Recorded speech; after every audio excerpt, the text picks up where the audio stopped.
소망이 새롭게 피어나는 따스한 봄날입니다. 하나님의 말씀 안에서 마음의 평안과 기쁨이 가득한 하루 보내시기를 바랍니다. 안녕하세요 성도 여러분. 5월 8일 금요일 말씀 묵상 시작하도록 하겠습니다. 오늘 묵상할 말씀은 룻기서 4장 7절과 8절 말씀입니다. 같이 함께 읽겠습니다. 옛적 이스라엘 중에는 모든 것을 무르거나 교환하는 일을 확정하기 위하여 사람이 그의 신을 벗어 그의 이웃에게 주더니 이것이 이스라엘 중에 증명하는 전례가 된지라. 이에 그 기업 물을 자가 보아스에게 이르되 내가 너를 위하여 사라 하고 그의 신을 벗은지라. 오늘은 한국의 어버이날입니다. 어버이날의 모태는 Mother's Day, 어머니날이죠. 1910년에 안나 자비스라는 여인이 자기 어머니의 은혜에 감사하면서 또 주위의 어르신들에게 감사하면서 카네이션을 전달한 것이 또 이렇게 시작이 되어서 미국의 어버이날이 Mother's Day가 시작되었습니다. 선교사를 통하여서 이 Mother's Day가 우리 한국에 전달되어지고 그리고 1956년에 전쟁의 폐허 속에서 자녀들을 잘 양육한 부모님들, 어머님들을 감사하면서 이 Mother's Day가 시작되었습니다. 5월 8일로 제정해서 그렇게 시작되었죠. 그런 중 왜 어머니 날만 있어야 되느냐, 아버지 날도 있어야 된다라고 해서 그러면 아버지 날을 따로 하지 말고 그냥 어버이날로 해서 지키자 해서 1973년부터 한국에 Mother's Day가 어버이날로 바뀌어서 그렇게 지키고 있습니다. 여러분, 부모의 사랑은요, 부모님의 사랑은 계산되지 않는 사랑입니다. 모든 관계는 대부분 give and take입니다. 네가 주는 것만큼 나도 주겠다. 내가 받을 수 있는 만큼 너에게 내가 주겠다라는 그런 마음으로 사람들이 관계를 만들어 가는데 부모의 관계는 그렇지 않지 않습니까? 부모의 사랑은요, 계산하지 않는, 계산기를 두드리지 않는 그런 사랑입니다. 룻기서의 전체 주제는 바로 헤세드입니다. 바로 이 헤세드가 바로 계산하지 않는 사랑이라는 의미가 있죠. 우리 한글 성경에는 인애와 자비, 은혜 이렇게 번역을 하는데 사실은 한 단어로 번역하기에는 어려운 단어가 바로 헤세드라는 단어입니다.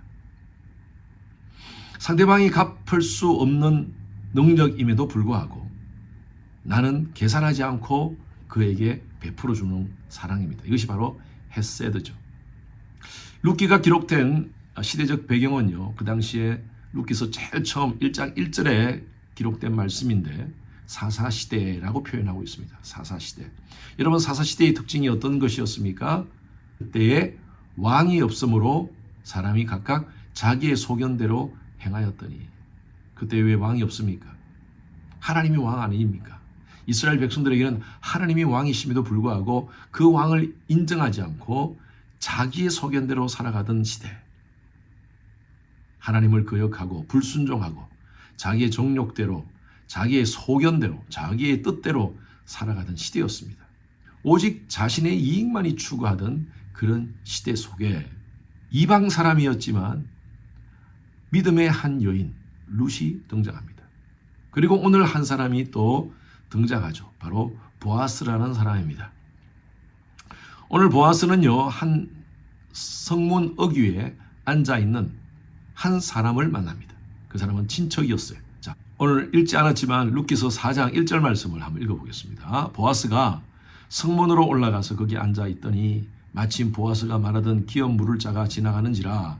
보아스가 그에게 이르되 아무개여 이리로 와서 앉으라 하니 그가 와서 앉으매. 아무개여라고 표현합니다.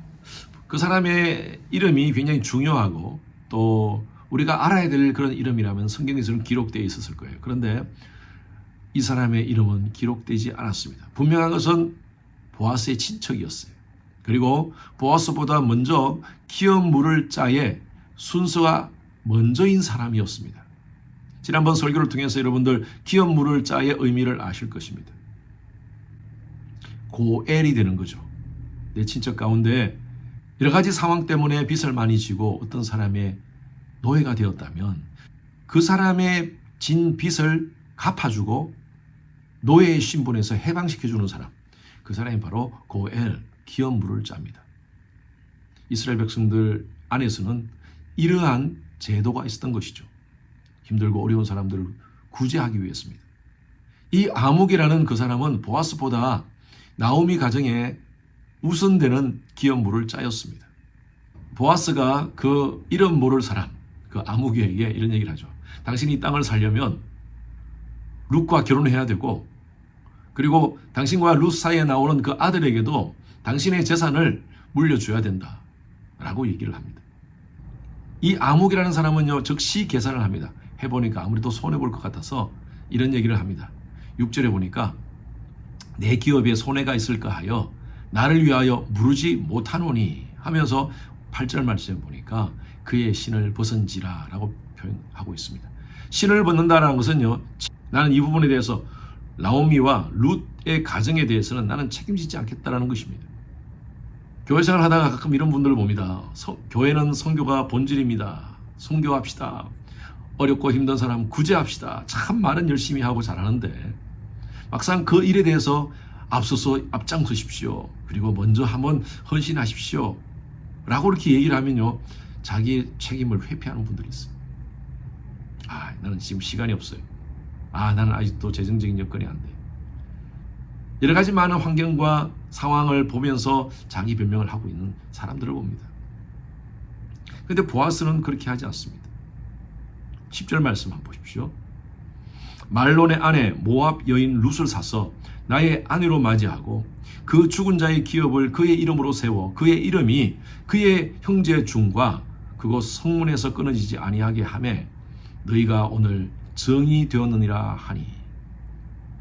이 아무개와 다르게 보아스는요, 성문의 모든 백성들 앞에서 내가 룻을 취하여서 그녀를 아내로 맞이하겠다. 그리고 그 죽은 자의 기업을 그의 이름으로 세워 그의 이름이 그 형제중과 그곳 성문에서 끊어지지 않게 하겠다. 이 말이 무슨 말입니까? 룻을 내가 책임져 주겠다. 나오미 가족을 내가 책임지겠다라는 그런 말을 하고 있습니다. 보아스에게도 계산할 수 있는 능력, 이해 타선을 가릴 수 있는 능력을 충분히 가지고 있습니다. 그럼에도 불구하고 그는요, 헤세드 사랑을 베풉니다. 계산하지 않는 사랑을 베푼다는 것이죠. 헤세드 사랑이라는 것은요, 의무를 넘어선 자발적 불편함을 감수하는 것입니다. 내가 의무적으로 하는 것이 아니라 내가 자발적으로 불편함을 감수하겠다는 것입니다. 이 보아스는 룻의 과거, 모압 여인이라는 룻의 과거, 그리고 지금 상황, 과부인 룻의 현재, 그리고 룻의 미래까지도 통째로 껴안았습니다. 그런데 여러분, 헤세드 사랑의 특징은요, 확장성이 있습니다. 그것으로 끝나지 않습니다.